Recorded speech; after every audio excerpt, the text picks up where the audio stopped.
Okay, दोस्तों, so now we will discuss the shadow formation. Shadow formation is based on basically the rectilinear propagation of light.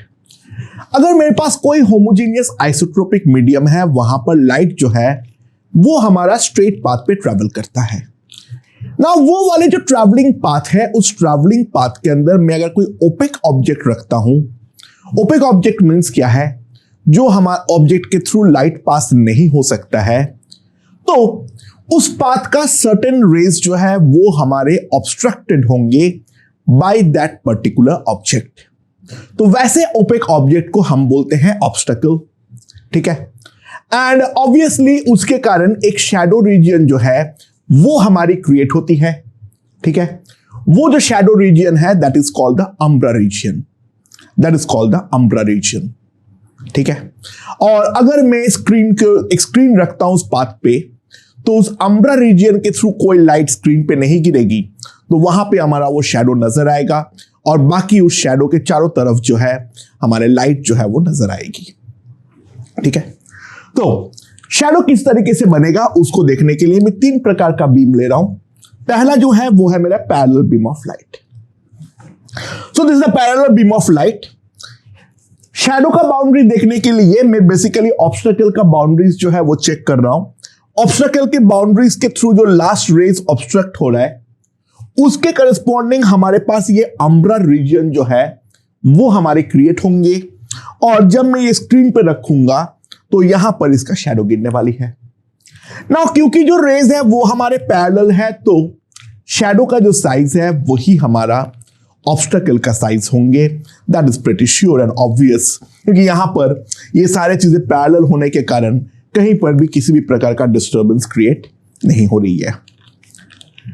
Next is the diverging beam of light. Light इस तरीके से diverging है। Generally diverging beam of light अगर हम बात करें, all point objects, तो जितना भी हमारे पास पॉइंट ऑब्जेक्ट होंगे वो सारे के सारे पॉइंट ऑब्जेक्ट्स जो है वो हमारा यहां पर इस तरीके का डाइवर्जिंग बीम प्रोड्यूस करेगा। इन सारे बीम को पीछे की तरफ प्रोड्यूस करो, जिस पॉइंट से निकला हुआ नजर आएगा that is basically your point source, ठीक है।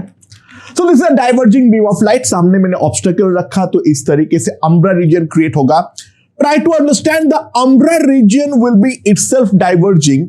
तो जो मेरा शैडो का साइज बनेगा, वो शैडो का साइज जो होगा वो हमारा ऑब्स्टकल का साइज से डेफिनेटली बड़ी होने वाली है, ठीक है। And last is the converging beam of light. That's a very interesting case.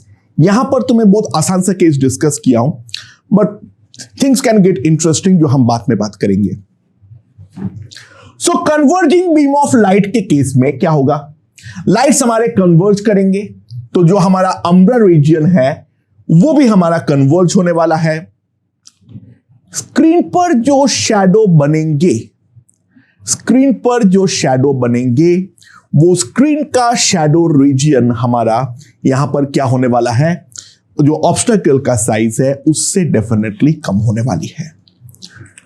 Now the interesting case occurs, what happens if the screen is placed any further.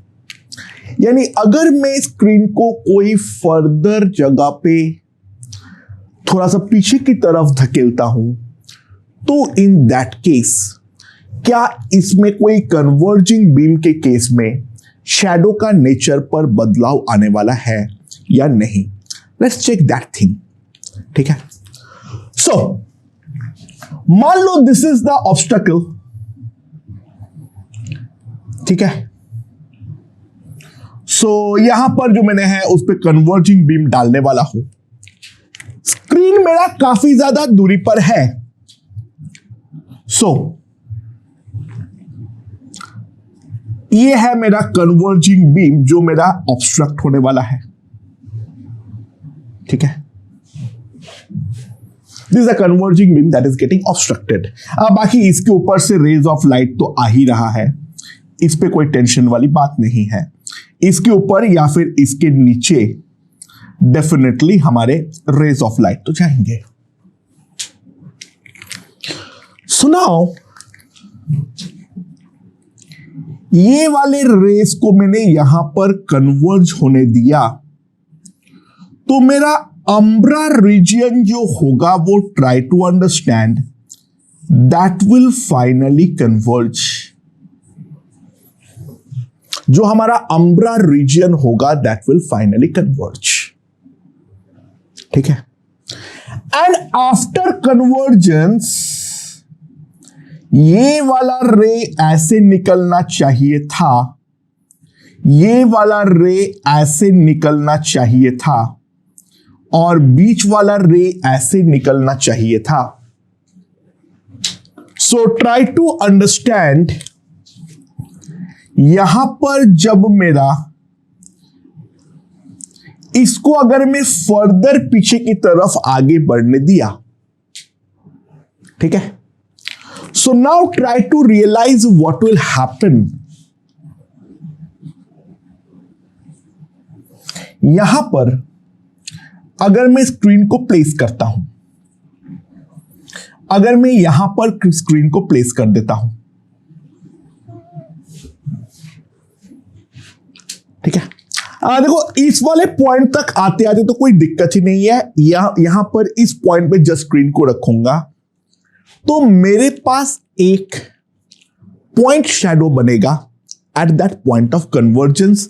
वहां पर प्रॉपर शैडो हमें नजर नहीं आएगी, द रीजन बीइंग उसी point पे बहुत सारे लाइट रेज भी आके गिरेंगे, but the intensity will be lesser.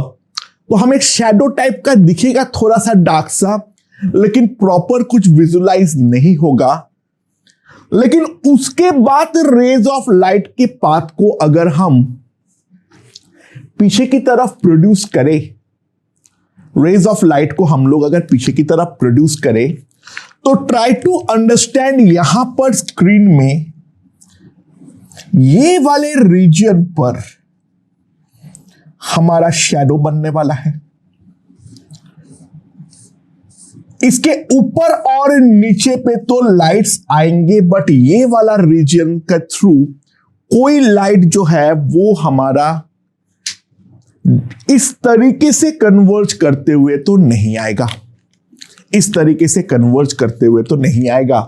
So try to understand, screen अगर मेरा पीछे में लेता जाऊं तो beyond a certain point what we are going to get is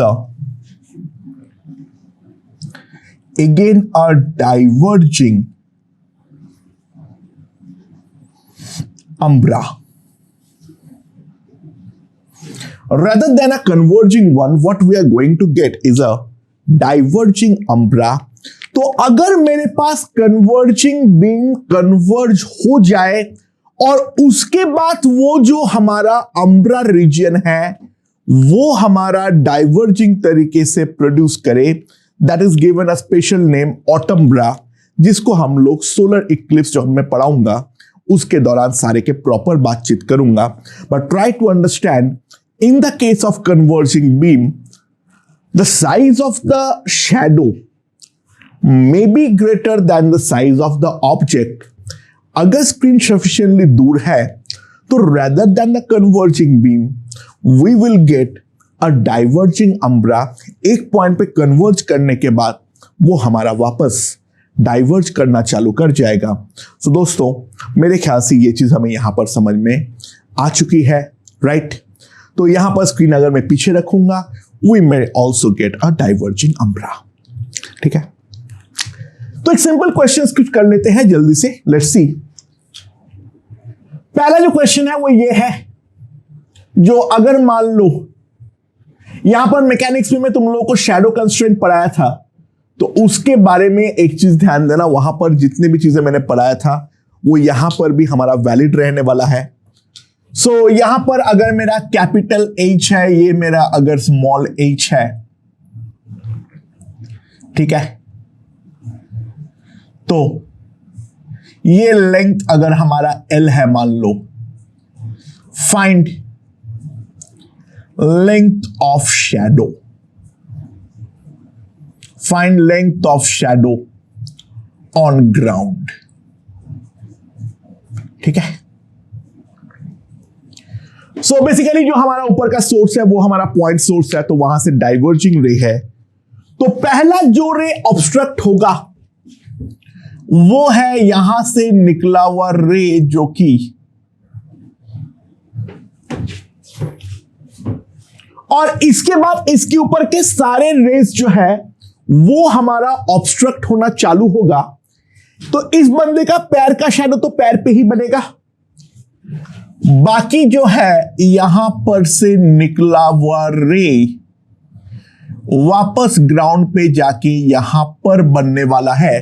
this is again, ये वाले जो हमारा बीच का रीजन है, यहां से निकला हुआ कोई भी रे हमारा ओपेक ऑब्जेक्ट को पार नहीं कर पाएगा। So try to understand, this is going to be the shadow reason.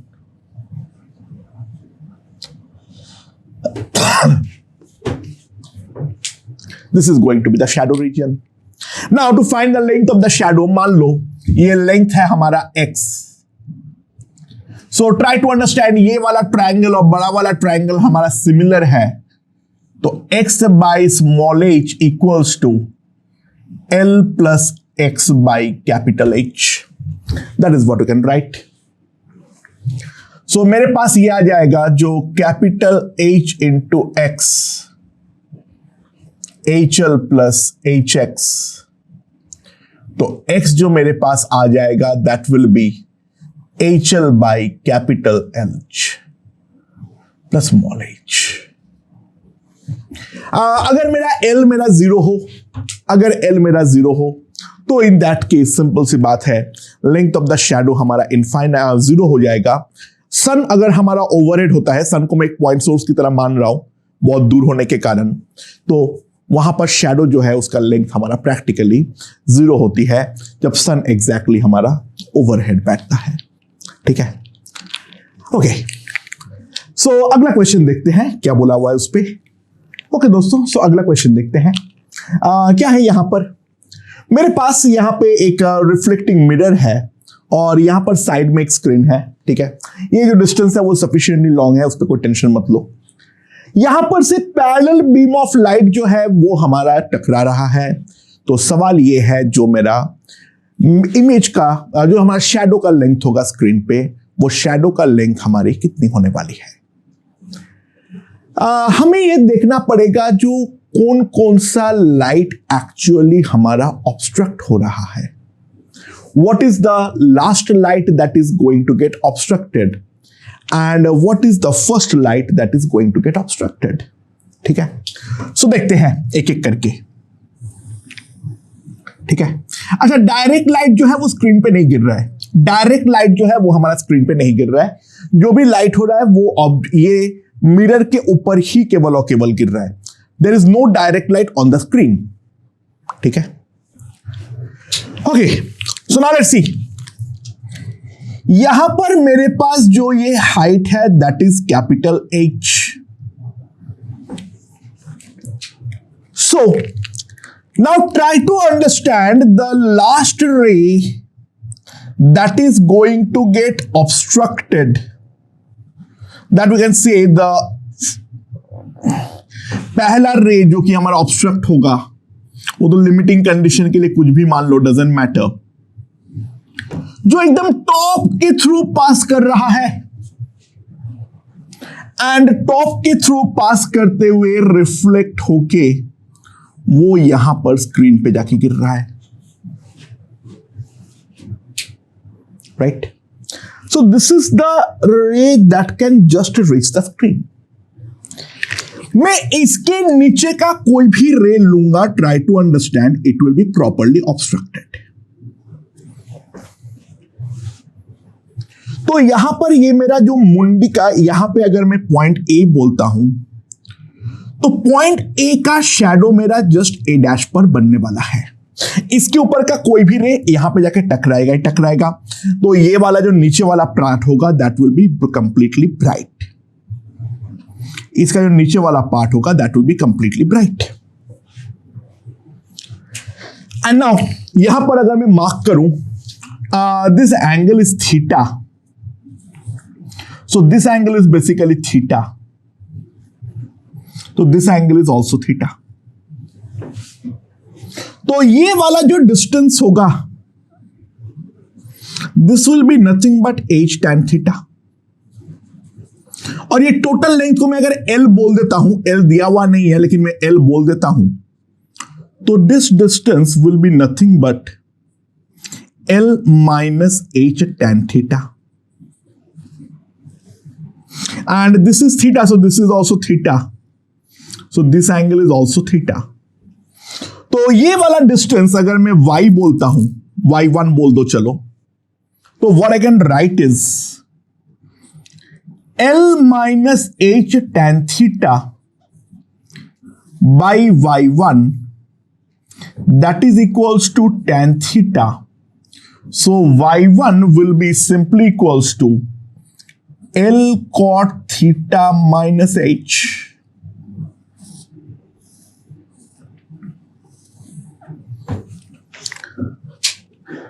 Now अब सवाल यह है क्या इसके ऊपर कोई भी रे मिरर पर पहुंच पाएगा या नहीं। इसके लिए इसको बैक प्रोड्यूस करता हूं मिरर को, तो नीचे आता रहेगा आता रहेगा आता रहेगा, यहां पर एक रे ऐसे होंगे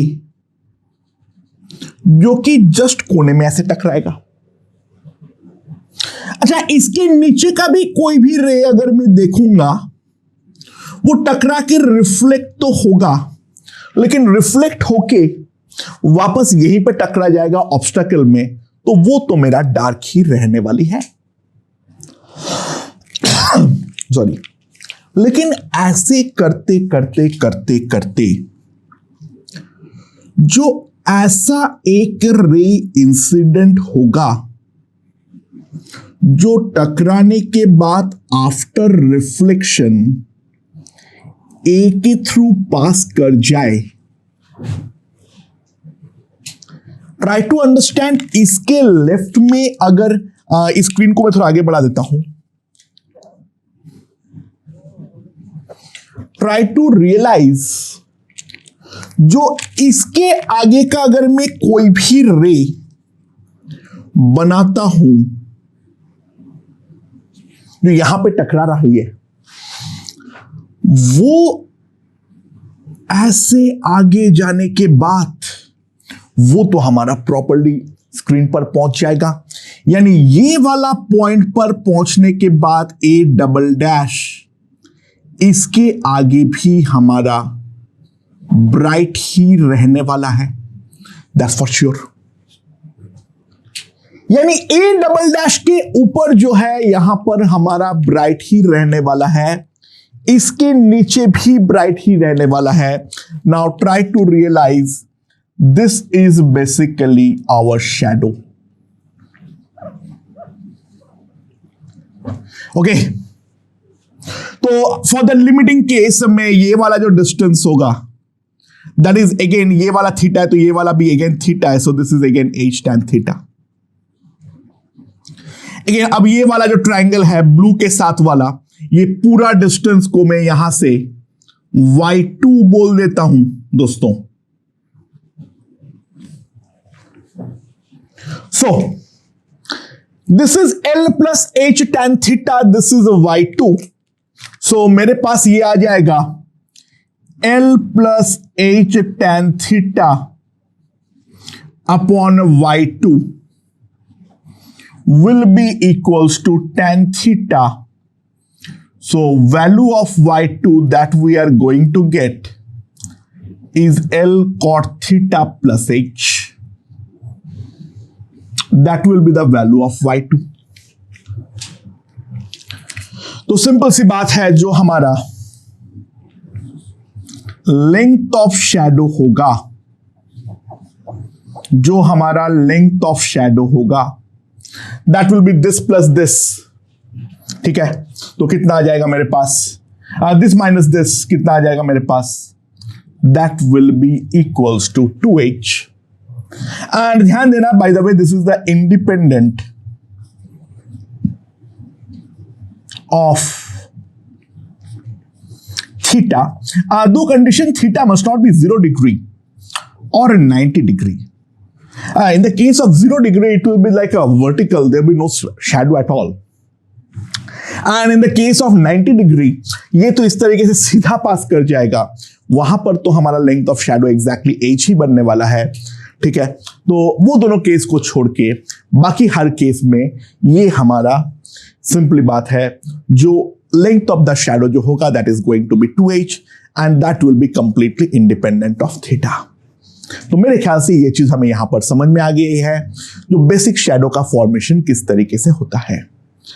तो अब हम लोग जो बात करेंगे यहां पर वो है for the extended objects, that is for the extended objects. ठीक है, एंड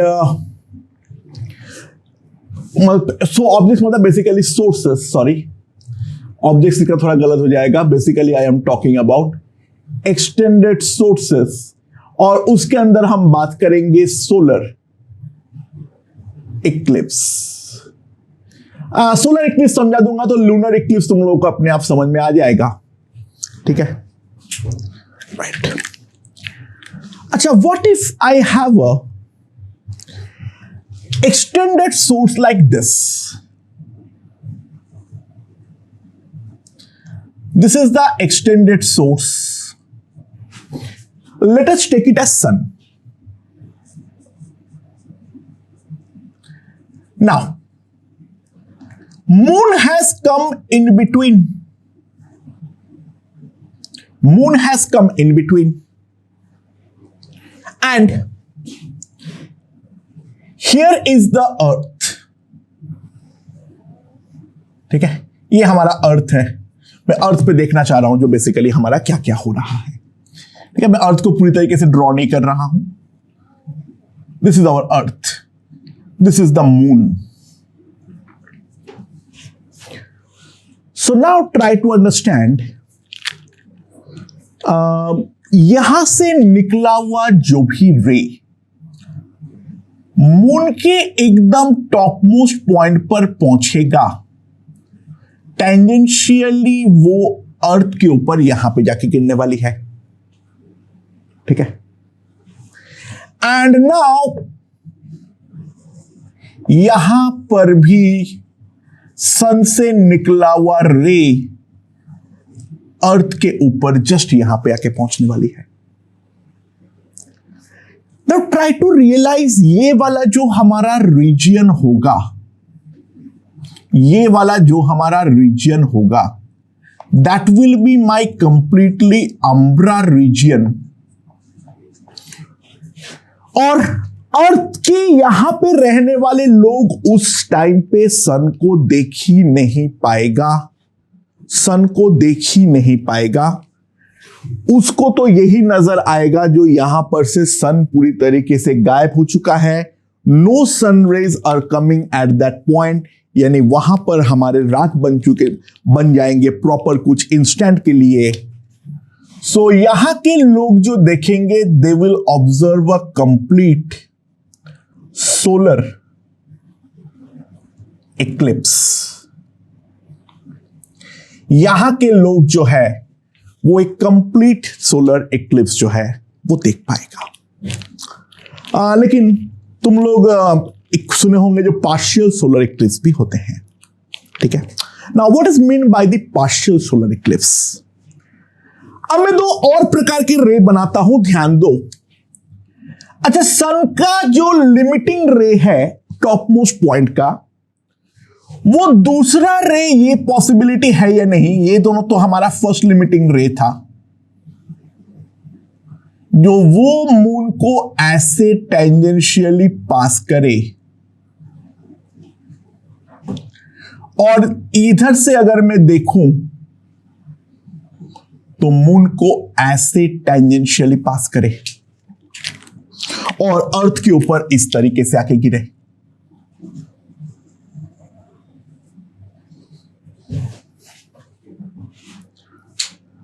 सो देखो, यहां पर जो पोजीशन है that is the position of complete darkness. यहां पर तो कुछ दिखेगा ही नहीं, लेकिन ये जो दो रीजन बना है, ये दो जो रीजन बना है, try to understand, this will be the partial darkness. यहां पर ऑब्वियस सी बात है, हमें पार्शियल डार्कनेस तो नजर आएंगे ही आएंगे। द रीजन बीइंग, ये वाली जगहों पे लोगों को जो है सन के ऊपर वाले हिस्से से तो रे ऑफ लाइट मिलेंगे, लेकिन नीचे वाले हिस्से पे रे ऑफ लाइट नहीं मिलेंगे। हाँ, एकदम ये वाले पॉइंट के लोगों को बस एक रे नहीं मिलेगी, बाकी यहां के जो बंदे हैं, यहां पर सन का कुछ पार्ट जो है उसको कटा हुआ नजर आएगा, क्योंकि ऊपर वाले हिस्से से, ऊपर वाले फ्रैक्शन से तो डेफिनेटली रे ऑफ लाइट जो है वो उसके पास पहुंच रहा है, बट सन का जो है उसका एक हिस्सा जो है वो नहीं देख पाएगा। तो यहां पे पेनम्ब्रा रीजन पे ये जो पार्शियल डार्कनेस होता है, this is called the penumbra region. और ये पेनम्ब्रा रीजन के लोग सन को जो है वो कुछ इस तरीके से देखने वाले हैं।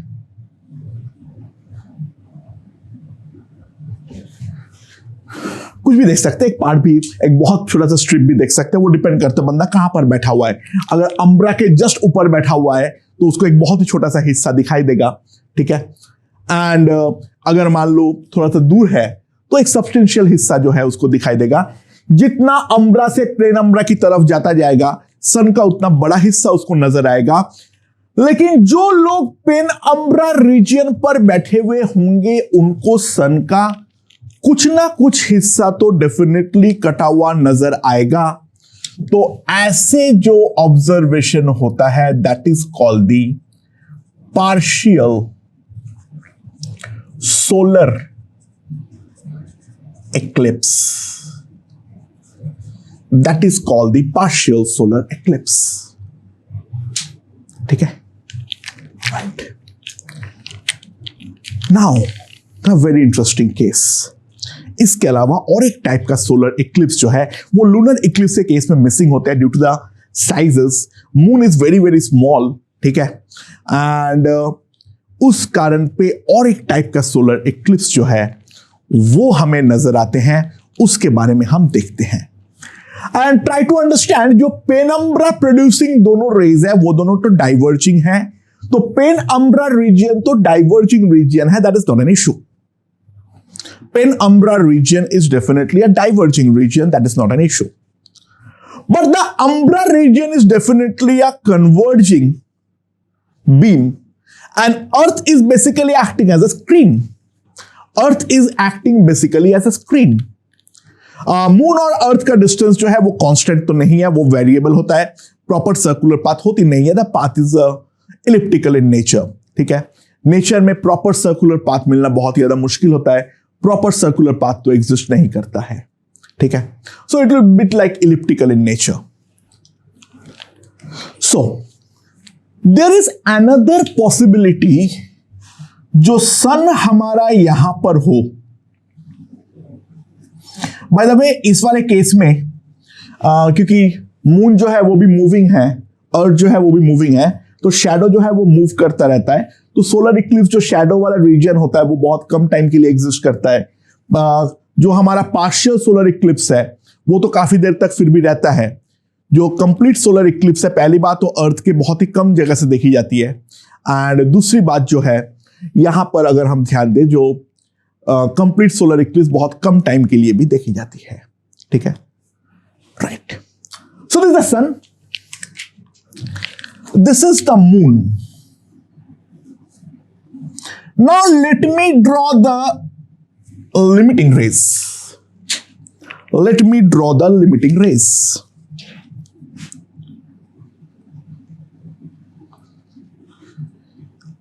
यहां पर हमारा दो रेज जो है वो असली में मान लो जो हमारा अम्ब्रा रीजन है, वो अम्ब्रा रीजन एक्चुअल में हमारा कन्वर्ज कर जाए। यानी अभी तक अर्थ जो है वो अर्थ एज अ स्क्रीन अभी तक पहुंचा ही नहीं। अर्थ मान लो हमारा यहां पर इस तरीके से है। अच्छा, अर्थ सन से बड़ा नहीं हो गया, मैं स्क्रीन दिखाने के लिए बड़ा करके दिखा रहा हूं, ठीक है। सन को तुम्हें बहुत बड़ा बनाना पड़ता मून के रेस्पेक्ट में, बट भावनाओं को समझो, not up to the scale है ये. So the umbra region is actually converging. ठीक है. Now try to realize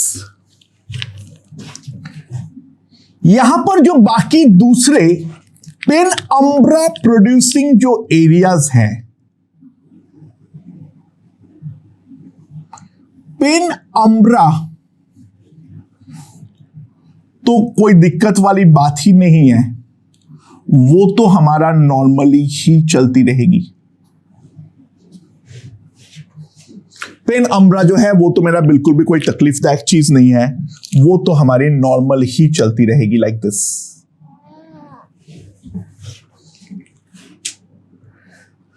but जो हमारा अम्ब्रा रीजन है, जो हमारा अम्ब्रा रीजन है, दिस इज अम्ब्रा रीजन. ठीक है. सो ये अम्ब्रा रीजन में ट्राई टू रियलाइज सन के जो दूसरे जगह का रेज है, वो रेज तो एक्चुअल में आता हुआ नजर आएगा. यानी बात को समझो मैं क्या बोलना चाह रहा हूं. यहां पर जो ऐसे करके टेंजेंशियली रेज आ रहे हैं वो अर्थ पर नहीं पहुंच रहे हैं, लेकिन जो डायरेक्ट रेज है वो तो उसी पॉइंट पर पहुंच पा रहा है, वो तो उसी पॉइंट पर पहुंच पा रहा है. सो ट्राई टू रियलाइज यहां के रखा हुआ अगर कोई बंदा होगा, मान लो यहां पर कोई एक बंदा है जो कि यहां पर खड़ा है, तो वो वाले बंदे को क्या नजर आएगा? वो वाले बंदे को ये नजर आएगा जो इतना पोर्शन से तो मेरे पास कुछ नहीं आया है, लेकिन इसके नीचे से रेज ऑफ लाइट तो हमारे आंख में पहुंच रहा है. एंड सिमिलरली ऊपर भी हम अगर टेंजेंट ड्रॉ करते हैं मून पे, तो ये वाले रीजन से तो हमारे पास कुछ नहीं आया है, लेकिन इसके पेरिफेरी से तो डेफिनेटली आया है. तो उसको ये वाला पार्ट ऑफ सन तो नजर नहीं आएगा, लेकिन उसका सन का जो पेरिफेरी है वो तो बेसिकली उसको नजर आएगा. यानी उसका जो हमारा स्क्रीन पे अगर विजुअलाइजेशन देखूं, तो ये अगर मेरा पूरा सन है, this is my complete sun, and यहां पर ये वाला पार्ट जो है,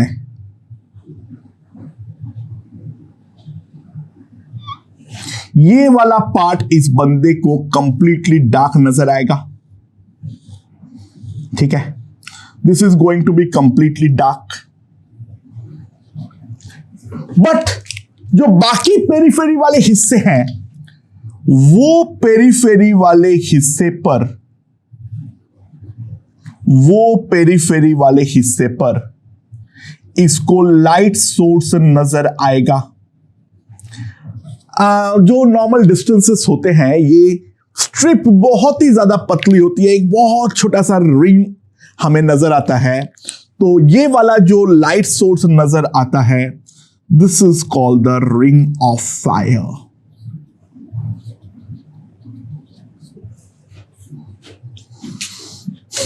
ठीक है, समझ में आया?